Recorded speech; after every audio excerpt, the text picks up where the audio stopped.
সবাই ভাবে আমি যদি 15 থেকে 16 ঘন্টা পড়ি তাহলে ভালো করে পড়তে পারবো আর ভালো নাম্বার পাবো। আর বেশি সময় ধরে পড়ার মানে এই নয় যে আপনি ভালো পড়া করলেন। আর আপনি যদি 16 ঘন্টা পড়েন কিন্তু ফোকাস দিয়ে না পড়েন তাহলে ওই পড়ার কোনো দাম নেই। কারণ আপনি যে 16 ঘন্টাতে পড়লেন হতে পারে 6-7 ঘন্টাতে অন্য কেউ সেটা পড়ে ফেলছে, তাহলে সে ভালো এবং প্রোডাক্টিভিটির সাথে পড়া করছে, তাই কিনা? আর প্রোডাক্টিভিটির সাথে তখনই পড়া যায় যখন আপনি পড়ার সময় মনোযোগ দিয়ে পড়বেন। আর আজকের এই ভিডিওতে এই বিষয়ের উপর কথা বলবো, কিভাবে পুরো মনোযোগ দিয়ে পড়া করা যায়। আর আপনি যদি একজন স্টুডেন্ট হন তাহলে ভিডিওটা আপনার জন্য খুবই জরুরি। তো ভিডিওটা লাস্ট পর্যন্ত অবশ্যই দেখবেন, লাইক করুন আর না করুন লাস্ট পর্যন্ত অবশ্যই দেখতে। Let's start.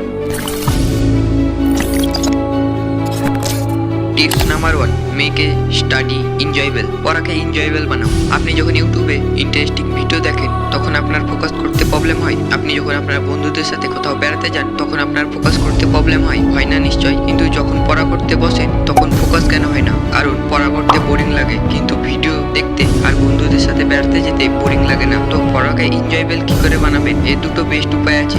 আপনি যখন টপিক পড়ছেন যা আপনার খুব সহজ বলে মনে হয় তাহলে আপনার বোরিং লাগা সিম্পল ব্যাপার। আমাদের মাইন্ড চ্যালেঞ্জিং কাজ করতে ভালোবাসে, এর জন্য চেষ্টা করুন আপনি যে সাবজেক্ট পড়তে যাচ্ছেন সেটা যেন আপনার খুবই কঠিন মনে হয়। এর ফলে আপনার পড়তে ইন্টারেস্ট আসবে আর আপনি সহজেই সেটাকে ফোকাস দিয়ে পড়তে পারবেন। সায়েন্টিস্টদের মতে কোনো স্টুডেন্ট যদি পড়ার সময় ছোট ছোট ব্রেক নিয়ে পড়ে তাহলে তার প্রোডাক্টিভিটি এবং ফোকাস লেভেল অনেক বেড়ে যায়। এর জন্য 1 ঘন্টা পড়ার পর 5 থেকে 10 মিনিট ব্রেক নিয়ে নিন। এর ফলে কি হবে? আপনার মনে হবে আমাকে 10 ঘন্টা পড়তে হবে না, আমাকে মাত্র 1 ঘন্টা মনোযোগ দিয়ে পড়তে হবে। এর ফলে আপনার পড়া করতে মন বসবে। পড়ার সময় ছোটখাটো ব্রেক অবশ্যই নিন। Tips number 2, avoid distraction at all cost. যদি আপনি ভাবেন আমি যদি এমন ট্রিক্স পেয়ে যাই যার ফলে আমি ভালোভাবে পড়া করবো, সোশ্যাল মিডিয়া দেখবো আর বন্ধুদের সাথে আনন্দ করবো, তো বন্ধু এরকম কোনো ট্রিক্স নেই। ফোকাস আর কনসেন্ট্রেশনের বিপরীত ডিস্ট্রাকশন। এর জন্য মনোযোগ দিয়ে পড়তে হলে ডিস্ট্রাকশনকে দূর করতে হবে। আবার ডিস্ট্রাকশন দু রকমের হয়। Number 1, physical distraction. Number 2, digital distraction. Physical distraction হলো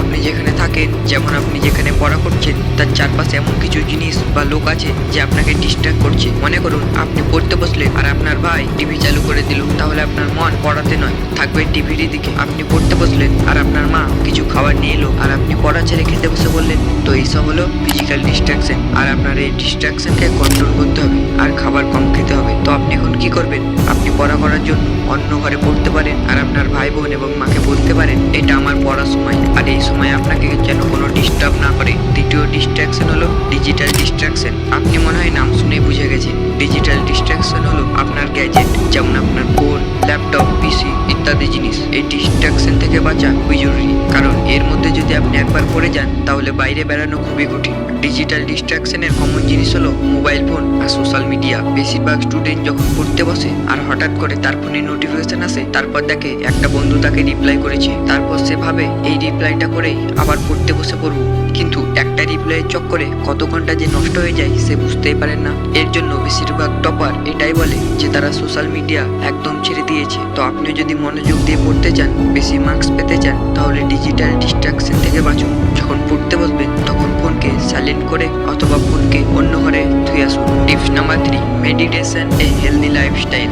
আপনি যদি ভাবেন লাইফস্টাইল আর পড়ার মধ্যে কোনো সম্পর্ক নেই, এক্সারসাইজ করি আর না করি, ভালো খাবার খাই আর না খাই, ভালো করে ঘুমাই আর না ঘুমাই, তারপরে আমি মনোযোগ দিয়ে পড়া করবো, তাহলে আপনার এই মাইন্ডসেট চেঞ্জ করতে হবে। কারণ একটা ভালো লাইফস্টাইলই বডি আর মাইন্ডকে সুস্থ রাখে। যেমন পড়ার মতো কঠিন কাজে মনোযোগ দেওয়া সহজ হয়ে যায়। এক রিসার্চ থেকে জানা গেছে এক্সারসাইজ করলে আমাদের ব্রেন ফাস্ট আর পরিষ্কার হয়ে যায়। তো আপনি যদি এক্সারসাইজ করেন তাহলে আপনার পড়া করতে এক্সারসাইজ সাহায্য করবে। মেডিটেশন হলো মনোযোগ বাড়ানোর সব থেকে ভালো উপায়। দিনে 10 থেকে 15 মিনিট মেডিটেশন অবশ্যই করুন আর ভালো খাবার খান, যেমন ফল, শাকসবজি। সকালে তাড়াতাড়ি উঠে পড়তে শুরু করুন, কারণ সকালে আমাদের ব্রেন আর মন দুটোই শান্ত থাকে। আপনিও যদি একটা হেলদি লাইফস্টাইল ফলো করেন তাহলে আপনার পড়া করতে অনেক বেশি সাহায্য করবে। তো বন্ধুরা এই 3টে টিপস কে কাজে লাগিয়ে আপনি পড়া মনে রাখতে পারবেন। আই হোপ এই 3টে টিপস আপনার পরীক্ষায় হেল্প করবে। ভিডিও ভালো লাগলে লাইক করুন এবং আপনার বন্ধুদের সাথে শেয়ার করুন, যাতে আপনার বন্ধুরা পরের পরীক্ষার প্রস্তুতি নিতে পারে।